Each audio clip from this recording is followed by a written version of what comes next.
So my takeout on that then is that we shouldn't be worried about the 1,000 Talents program so much transferring valuable Australian know-how that might be useful to us to China, so much as the issue of China using this as yet another form of leverage to gain influence in our democratic Australia, in common with something we're now seeing globally in the Chinese quest for hegemony, not just in the region, but as many people are now saying, globally.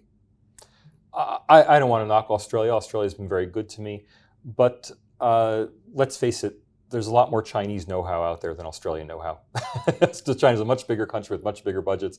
You can look at the research from the Australia-China Relations Institute at UTS talking about the flow of research in both directions, and it's incredibly higher from China to Australia than from Australia to China. The problem here is our precious knowledge filtering overseas. As an academic, I'd love it if our precious knowledge filtered overseas. I mean, a lot of we're in it to spread knowledge. That's what we want to do. We don't really like the idea of having patents and secrets. We'd much rather have anything we discover spread as widely as possible. That's not the problem.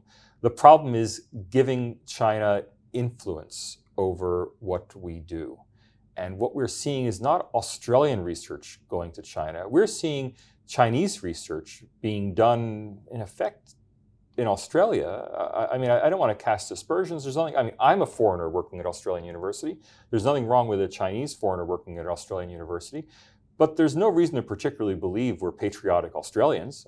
I'm not a patriotic Australian. I'm an American. And if push comes to shove, that's what I'll always be.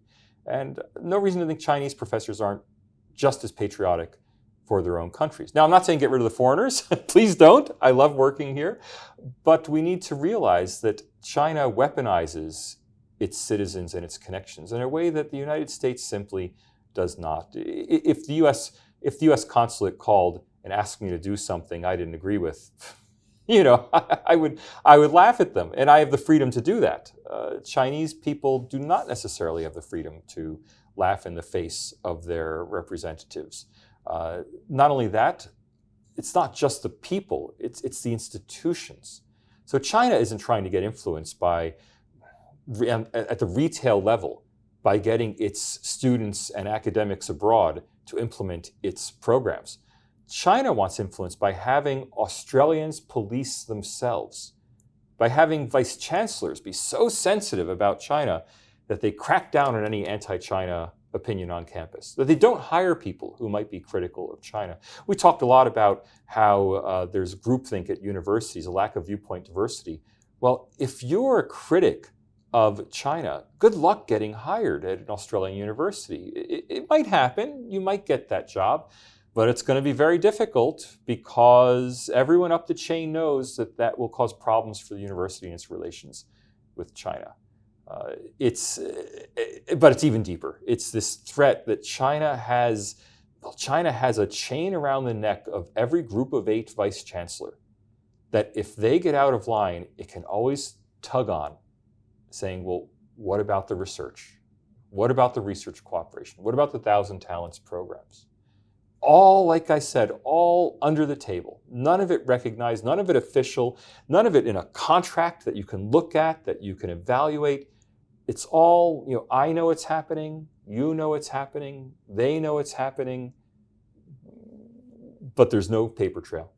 And that's how Chinese influence really works. It happens in these interstitial spaces where you don't know for sure was it Chinese influence. I mean, when UNSW tried to quash a piece by a human rights advocate writing about China and tried to move it to a less visible part of its website, well, was that just an administrative change, or was that a panicked directive from the Vice Chancellor's office?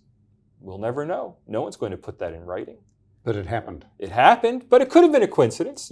If the University of Sydney does not invite the Dalai Lama to speak on campus, but instead hosts him off campus at arm's length, well, is that because of workplace health and safety issues? We couldn't accommodate the size of audience, or is that because of fear of China?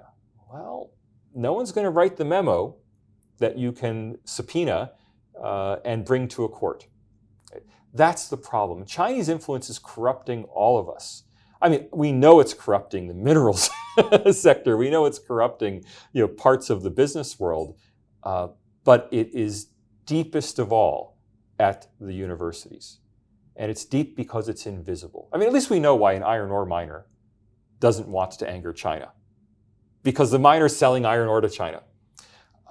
We don't even know exactly whether and how much university leaders are kowtowing to China, because it's all off the record. And that at publicly supported institutions.